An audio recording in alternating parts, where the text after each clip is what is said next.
আসলে যারা খুব সহজে কিছু পেয়ে যায় তখন তারা সেই জিনিসটার মূল্য দিতে জানে না। আর যারা অনেক কষ্ট করে পায় তারা কিন্তু সেই জিনিসটার অনেক বেশি কদর করে। আসলে ফেসবুকে এখন মনিটাইজেশন পাওয়াটা অনেকটাই সহজ আগের চেয়ে। আগে যখন আমরা কাজ করতাম তখন ৫,০০০ ফলোয়ার লাগতো, তারপরে হচ্ছে ৬০,০০০ মিনিট ওয়াচ টাইম লাগতো। এখন কোনো কিছুই লাগে না, এখন ৫০০ ফলোয়ারেও কিন্তু কন্টেন্ট মনিটাইজেশন পেয়ে যাচ্ছে। তারপরে স্টোরি থেকে ইনকাম হচ্ছে, ছবি থেকে ইনকাম হচ্ছে, পোস্ট থেকে ইনকাম হচ্ছে।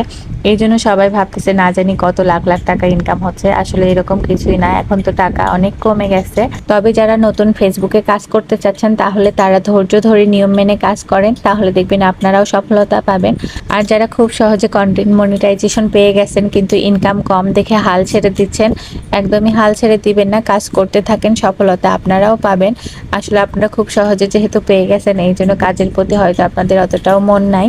আমি পেয়েছিলাম ২ বছর কঠোর পরিশ্রম করার পরে, ২ বছর টানা কাজ করছি, এত ভিডিও ভাইরাল ছিল, তারপরেও আমি কিন্তু মনিটাইজেশন পাইছিলাম না। তবে আমার একটা জিদ ছিল যে এখান থেকে আমি ইনকাম করেই ছাড়বো। তো এই জন্যই মনে হয় আমি ২ বছর ধৈর্য ধরে কাজ করতে পারছি। আর এখন যেহেতু ইনকাম হচ্ছে যেটুকুই হোক, মানে আমার কাছে এটাই অনেক কিছু। আলহামদুলিল্লাহ যা পাচ্ছি এটাই আমার কাছে অনেক। ৪ মাসে পাই আর ৫ মাসে পাই। সবার জন্য অনেক অনেক শুভকামনা রইল। সবাই ভালো থাকবেন আর আমার জন্য দোয়া করবেন। আল্লাহ হাফেজ।